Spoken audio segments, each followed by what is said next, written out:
subscribe Tito Manny Vlog.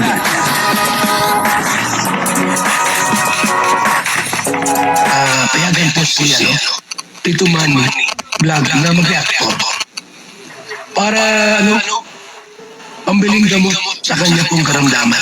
Ito nga po, no, may bagong issue kay Carla, no, at sinasabi nung kanyang pinsan, ano po, na ito daw si Carla ay may ibang boyfriend. Ano po, talaga nga naman, hindi na po matapos-tapos itong mga issue-issue na ginagawa nila kay Carla. Ano po, at dito nga ay may nagkwento, ano po, kung ano po yung totoong ginagawa ni Carla tuwing umuwi po doon sa bahay nila. Ano po, kasi siyempre, taga doon daw po yung boyfriend. Siyempre, pag umuwi po, doon po malalaman kung ano po talaga yung ginagawa ni Carla.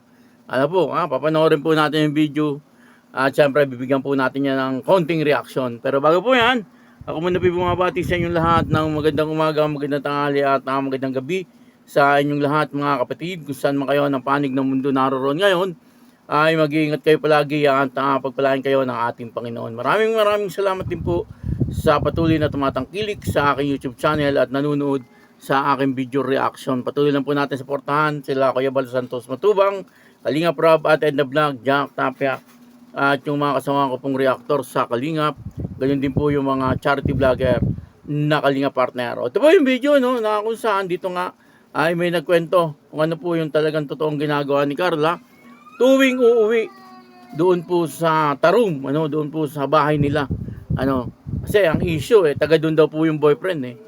Siyempre kung taga doon po yung boyfriend, magkikita pagka uuwi po etong si Carla. Malalaman natin sa video kung ano po yung talagang ginagawa ni Carla pagka umuwi po ng bahay nila. Ito po yung video, panoorin po natin. At ang kabuuan po ng video ito ay mapapanood po natin sa YouTube channel ni Starax TV. Patuloy po natin suportahan Starax TV, isang napakagaling na charity vlogger at reactor din. Ito po yung video. Kahit hindi bulok yung isa at ikaw yung nagmamalinis at ito yung sinasabi mong bulok, kung totoong bulok ito, may amoy ka na rin. Yeah. Tama ako o mali? Tama. Kasi kamag-anakan. Oo, kamag-anakan Kung ako sa Arjen, kung ano man yung nagalaban mo, kung ano man yung hinanakit mo, kausapin mo si Carla para malaman ng tao kung ano yung talagang nagagalit. Kasi andyan lang naman kayo Tsaka hindi naman kayo iba. Oo, magkamag-anak kayo, hindi naman kayo iba. Anong dahilan? Bakit? Kailangan mo siraan? Kasi hindi natin naisip minsan ay may mangyari sa atin na hindi maganda. Kamag-anakan pa rin natin ang ating tatakbuhan. Kasi sila talaga yung may mga concern sa atin. Sabi nga lang yung tubig at dugo, mas matimbang pa rin yung dugo kahit ano ang sabihin natin. Yun ang dapat mong alalahanin. Bata pa kayo. Marami pa kayong pagdadaanan. Gusto mo ba pag kayo nagkaroon ng pamilya, yung galit ninyo sa isa't isa, galit na rin ng mga anak ninyo? Diba hindi maganda? Hindi talaga maganda. Yun lang yung aking may sasabi siguro kay Carla about this problema na yan. Pero para sa akin, useless na yan kasi dati pa rin yan Ano bang gusto mong update na malaman? Sagutin ko lang yung mga sinabi mo about kay Carla. Meron din akong yung gustong idagdag. Kasi alam niyo naman lagi ako nasa Tarum. Ayon sa mga nasagap ko rin balita doon. Si Carla, pag nasa Tarum yan, hindi na nalabas ng bahay. Totoo naman yan. Totoo.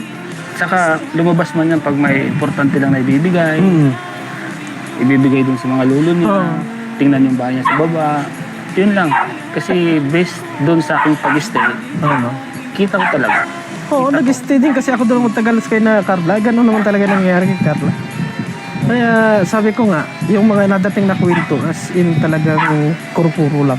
Kwento lang na wala naman talagang katotohanan. Ano pa gusto mong update? Marami akong update ngayon. Tapusin ko lang muna yung sagot ko dun sa mga idadagdag ko. Sige. At saka, balita ko kasi parang mayroon silang konting problema sa pamilya. Yung kapamilya nila, may problema. Tagal na yan. Kasi gusto din na nanay ni Carla dati na magpabarangay. Yeah. Kaso nga lang, sabi ko doon sa kamag-anakan, kung magpabarangay si Nanay Cynthia, iba-vlog ko. Sabi sa akin, bakit naman po iba-vlog? Kasi dinala nyo sa social media yan. kung nalinis ninyo yan dito sa ng walang social media, baka sabihin niyo sa akin na bakit ko iba-vlog. Ay samantalang dinala niyo sa social media yan, kaya kayo nagkabarangay yan, ay di ipapaalam ko rin sa barangay o ipapaalam ko rin sa social media para alam nila kung ano ba talaga yung tama at mali. Ayaw naman nila.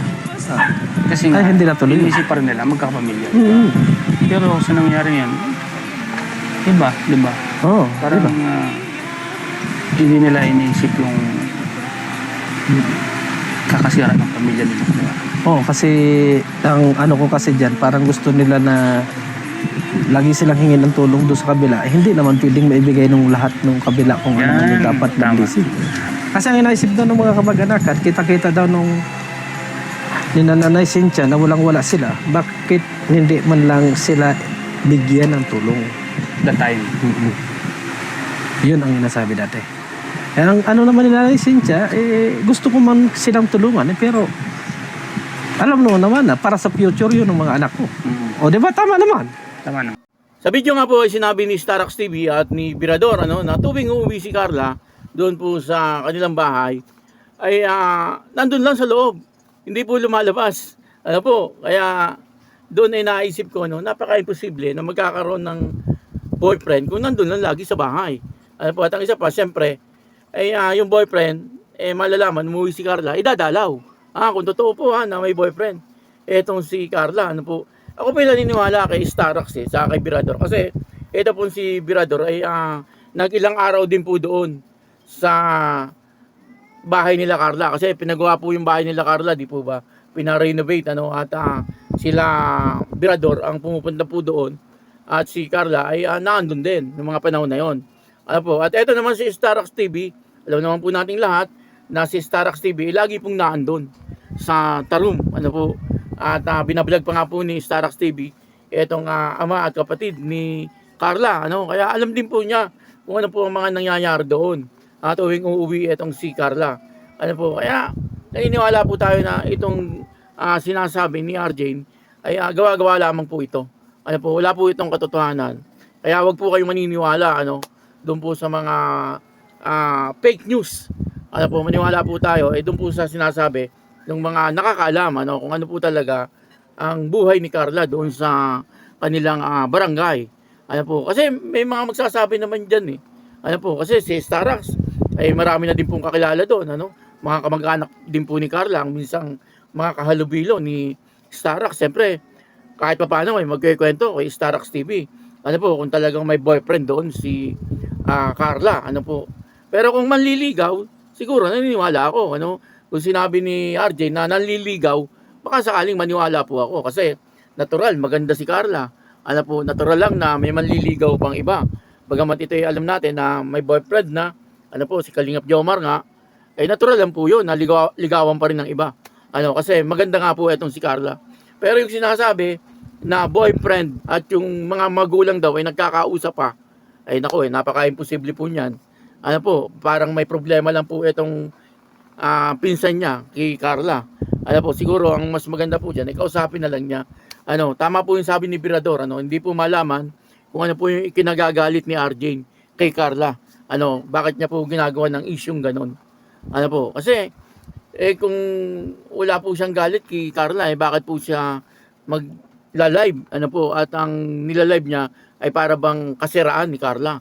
I-chat niya si Carla o kausapin niya at sabihin niya kung ano po yung galit niya kay Carla at kung ano po yung kanyang ikinasasama ng loob kay Carla, bakit niya ito ginagawa. Ano po, sana ganun kasi magkamag-anak naman po sila. Kaso, ang nangyayari po ay talagang sinisiraan nila itong si Carla sa media. Ano po, kaya siyempre may mga iba naniniwala, ano po, yung mga anti-Kalingap, siyempre pagpepestahan po nila yan. Yan pong sinabing iyan ni pinsan ni Carla, ano po. Pero siyempre sa atin naman ay ano na po yan, kumbaga baliwala na lang po yan kasi madalas naman po may mga issue-issue ganyan, pero fake news naman, ano po. Kaya doon po sa nakakarinig, tungkol po sa issue yan, ay wag po kayong basta maniniwala. Ano po, yan po ay walang katotohanan. Ano po, na etong si Carla ay may sinasabing boyfriend na iba. Ano po, wala po yung katotohanan. Marami po ang nagsasabi na malabo daw po yung mangyari. Ano po, kaya yun, dito po ay isa sa nakita natin, ano, yung sinabi po ni Starax TV na yung mga issue ay talagang wala pong katotohanan. Kaya patuloy lang po natin suportahan, ano, Carla Topolar Vlog, ano po, at ganoon din po siyempre Starax TV at si Virador, ano. Kasama na rin po si Kalingap Jomar. Maraming salamat po sa inyo lahat, at ako po si Tito Manny Vlog na nagsasabing God bless you all. Diyos mga balos.